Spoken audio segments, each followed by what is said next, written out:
Rome was alive that morning, its ancient stones reeking of history, its streets bustling with hurried steps and distant church bells echoing off the cathedral walls. But in the midst of this familiar rhythm, something was wrong. The sky was heavy with a muted gray, and a strange stillness had settled over the heart of Vatican City. At exactly 7:35 in the morning, the news came. Pope Francis had passed away at the age of 8. Within seconds, the news echoed around the world. Television announcers, radio presenters, and social media channels announced the same inconceivable truth. The spiritual leader of more than 1 billion Catholics, the first pope from Latin America, a man known for his humility, compassion, and quiet strength, was no more. Flags were lowered, church bells rang in mourning, and messages of condolence poured in from every corner of the world. Yet deep inside the Vatican, behind the protected stone walls of the humble room where Pope Francis spent his last days, there was a sealed envelope addressed to a single name: Lionel Messi. Away from Rome, Messi was having breakfast with his son Tiago at his home in Miami. The television played quietly in the background until breaking news cut through the room like a knife. Messi froze mid-bite, his eyes locked on the screen. For a few minutes, silence filled the air. Tiago looked at him worriedly, but Messi said nothing. He stood up, walked slowly to the window, and looked out. The sun was shining brightly on the grass, but he felt cold. He was very cold. He had met Pope Francis years ago in a private meeting at the Apostolic Palace. The Pope's presence was unlike anything Messi had ever felt before. It was not overwhelming or frightening, but deeply grounding. Their conversations were brief but unforgettable. They had exchanged only a few messages over the years, but there was a quiet understanding between them. Both children of Argentina, both men who had risen from humble beginnings to carry the expectations of millions. One on the field, the other before God. 2 days after the Pope's death, an official Vatican courier arrived at Messi's house. He was handed a single handwritten envelope, without a stamp and without a return address. The envelope read, "To Lionel with hope." Messi opened the envelope with trembling fingers. This was not a press release. It was not a speech or a formality. It was something much more personal, a final message, carefully crafted in the last days of a dying man's life. It was written in an elegant, fragile script. Every word carried weight. "Dear Lionel," it began, "by the time you read this, I will have left this world. It is not easy for me to write these words, but I have always believed that some messages have their truest meaning only after we are gone." Messi's breath caught in his throat.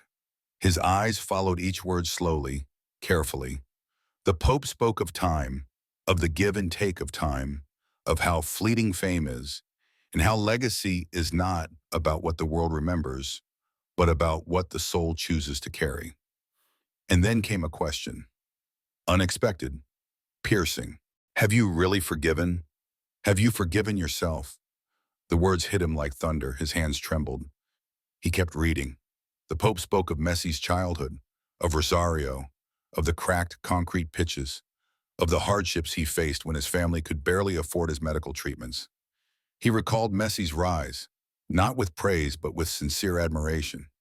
"You were never just after a ball, Lionel. You were chasing a goal," he wrote in the letter. Then came the breaking moment. "There is something I see from afar, something you cannot even see in yourself. The world admires you for your brilliance, but that brilliance has become your weapon. Now I ask you, not as a pope, but as an old man who sees the child in you. When was the last time you cried without shame? When was the last time you prayed not for strength, but for healing?" Messi blinked, his vision blurred. The Pope had seen through him, through the countless trophies, the interviews, the millions of eyes watching. He saw the young boy who still carried burdens not spoken aloud, the regrets, the pressures, the guilt, the kind that fame cannot wash away. The letter continued, each paragraph going deeper and deeper into places Messi had not allowed himself to visit for years. "You were never meant to be just a player. You were meant to be a mirror. People see hope in you, not because you win, but because you don't run away from the weight of expectations.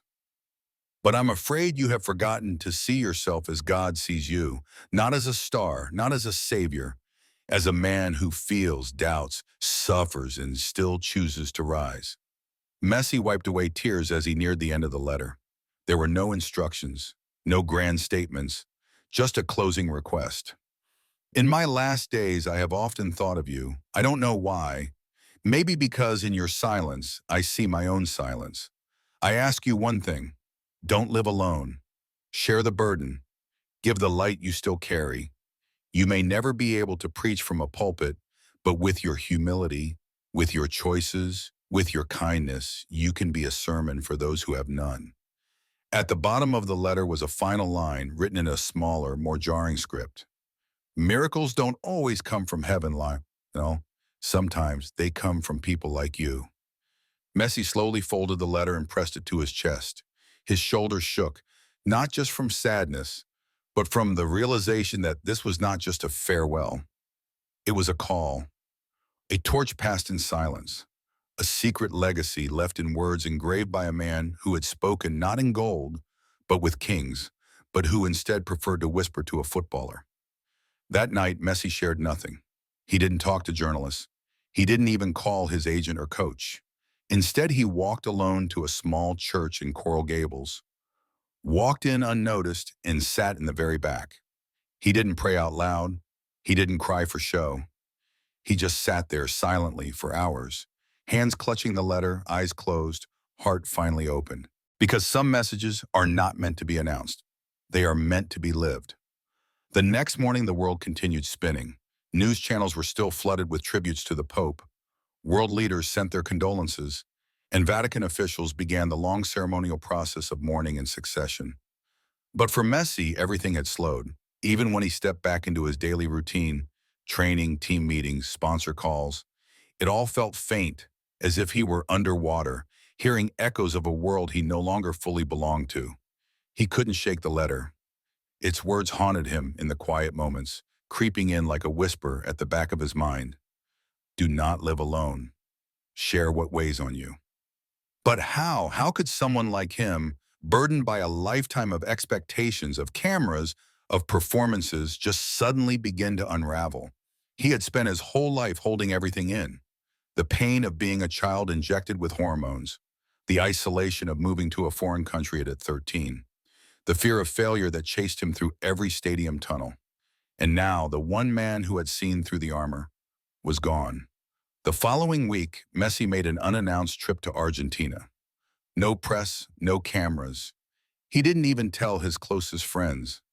He flew quietly, landing in Rosario under the radar. It was the first time in years he returned without the weight of a press conference or a jersey unveiling. He rented a small car and drove himself through the old streets of his childhood, past the bakery where his mother used to take him after school, past the playground where he had first kicked a ball in sneakers, 3 sizes too big. He didn't stop at his family's home. Not yet. He had another destination in mind. Tucked between 2 worn-down buildings, still painted the same faded blue as it had been 30 years ago, stood his childhood church. The sign above the entrance had rusted, but the doors were still open. He parked a few blocks away and walked the rest. With every say, the sounds of the present faded behind him. The city, the world, even time, seemed to grow quiet. He stepped inside. It smelled of incense and old wood, the same creak in the 4th pew, the same flickering red sanctuary candle. He sat in the last row, as he had done as a boy, head bowed, hands folded without thinking. He didn't know what he was searching for. Answers, maybe, or peace. Or maybe he just needed to hear silence speak back to him. An old priest approached him quietly. Father Manuel. He was in his 80s now, hunched and slow, but his eyes still carried that same mischievous warmth. I never thought I'd see you here again, the priest whispered. Messi smiled faintly. I didn't know I'd come either. The priest sat beside him without asking. For a few minutes, neither spoke. Then Messi slowly reached into his jacket and unfolded the letter. From him? Father Manuel asked. Messi nodded. The priest read the first few lines in silence, then paused. He never stopped watching over you, you know. He once told me, Lionel is not just playing football. He is carrying people's hearts. Messi closed his eyes. The words were too much. It was the kind of pressure he'd learned to wear like a second skin. But now it itched. It suffocated. "I don't know who I am without football," Messi finally said, "and I don't know how to keep carrying all this." Father Manuel laid a hand on his shoulder. "Then maybe it's time to stop carrying and start sharing." The next day, Messi visited a children's hospital outside of Rosario. Quietly. No jerseys, no camera crew. Just himself. A man with nothing to prove, only something to give. He played checkers with a leukemia patient named Tomas, who didn't even recognize him. He sat in on story time, where a nurse read a fairy tale about a lion who lost his roar but found his heart. He held a baby girl with oxygen tubes in her nose and felt her tiny fingers wrap around his own. That night, back in his hotel room, he cried. Deep, aching tears, not from sadness, but from the release. For the first time, he was doing something not as a star, not as a symbol, but as a human being trying to honor a message whispered across eternity. He extended his trip.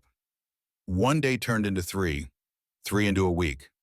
During that time, he began to write, not speeches or interviews, but letters, to his father, to his teammates, to fans he never had the chance to thank. He even wrote a letter to himself, aged 9, telling the frightened little boy that it was okay to cry, that it was okay to be small in a world that wanted him to be larger than life. One night he wrote to Pope Francis, a reply even if it could never be sent. It read, "You saw me when I didn't know how to see myself. You gave me a mirror not of gold but of grace. I don't know if I can live up to the words you wrote, but I will try to live into them. Not as the world's Messi, just as Lionel."